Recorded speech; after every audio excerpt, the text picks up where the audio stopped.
ছবিও পেয়েছি দর্শক, সেই ছবি আপনাদেরকে দেখাতে পারবো না। যেই অবস্থায় চলে গেছে সেখান থেকে ফিরে আসাটা এটা আল্লাহর রহমত ছাড়া সম্ভব না। আসলে খুবই খুবই ক্রিটিক্যাল অবস্থা। লাইফ সাপোর্টে আছে, এটা তো বটেই, কিন্তু আরো দুঃসংবাদ। ঢাকা মেডিকেলের পরিচালক ব্রিগেডিয়ার জেনারেল মোহাম্মদ আসাদুজ্জামান তথ্য দিয়েছে।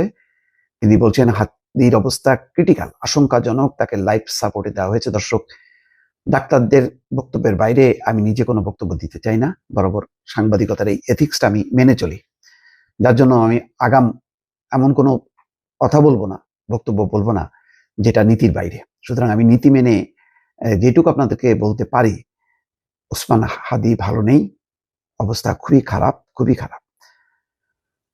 এবং ইতিমধ্যে জেনেছেন যে তার বাম কানের নিচে গুলিবিদ্ধ হয়েছেন। খুব কাছ থেকে মোটরসাইকেল পাশ দিয়ে এসে, রিক্সার খুব কাছ থেকে এসে গুলি করেছে।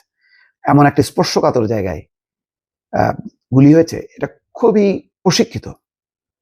আজকে জুলকারনাইন স্যার একটা কথা বলেছে, সেটাও আমি তার রেফারেন্সে বলছি, আমার কোনো তথ্য নেই, যে 80 জন খুব শুটার এসছে ভারত পাড়ি দিয়ে বাংলাদেশে। কারা তারা জানি না, কোনো সংস্থার কিনা, কিন্তু এই তথ্যটা তিনি দিয়েছেন। তার কাছে নিরাপত্তা গোয়েন্দা সংস্থার অনেক তথ্য থাকে। ইতিমধ্যে পুলিশের আইজিপি বলেছেন যে সীমান্ত এলাকায় ব্যাপক তল্লাশি করা হচ্ছে এবং রেড অ্যালার্ট জারি করা হয়েছে। হাসপাতালে থেকে বলা হচ্ছে তার সঙ্গীরা বি নেগেটিভ রক্তের খোঁজ করছে। প্রচুর রক্তক্ষরণ হয়েছে হাদির। বিজয়নগর কালভার্ডে নির্বাচনী প্রচার চালানোর প্রাককালে দুর্বৃত্তরা গুলি করে তাকে। শুক্রবার জুমার নামাজের পরে ঘটনা ঘটে। 2:22 গুলিবিদ্ধ হন। পল্টনের বক্স কালভার্ট এলাকায় ডিআর টাওয়ারের সামনে এই ঘটনা ঘটে। 3টা মোটরসাইকেলে করে দুর্বৃত্তরা আসে, 3টা। বোঝেন কত সংঘবদ্ধ। অথচ ওসমান হাদি সেই অর্থে কোনো নির্বাচনের প্রতিপক্ষ না, কিন্তু একটা ঘটনা ঘটাইতে হবে। একজন প্রার্থীকে গুলিবিদ্ধ করে ত্রাস ছড়ায় দাও সারা দেশে। চিন্তা করেন এই মুহূর্তে যারা নির্বাচনের প্রার্থী, যারা সমর্থ, তাদের মানসিক অবস্থাটা চিন্তা করেন।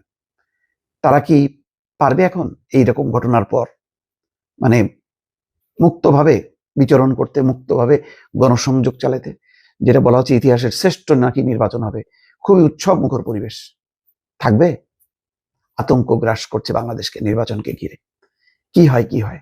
দর্শক, এখন হাসপাতালে রাজনৈতিক নেতারা গেছেন, জামাতের আমির গেছেন, ডাক্তার শফিকুর রহমান, এনসিপির প্রধান নাহিদ ইসলাম গেছেন, মির্জা আব্বাস তার প্রতিদ্বন্দ্বী ঢাকা 8 আসনের বিএনপি সিনিয়র নেতা, তিনিও গেছেন, আরো অনেকে যাকে যাকে যাচ্ছেন।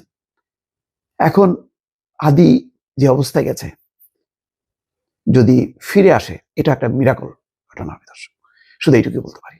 ভালো থাকবেন, হাদির জন্য সবাই দোয়া করবেন।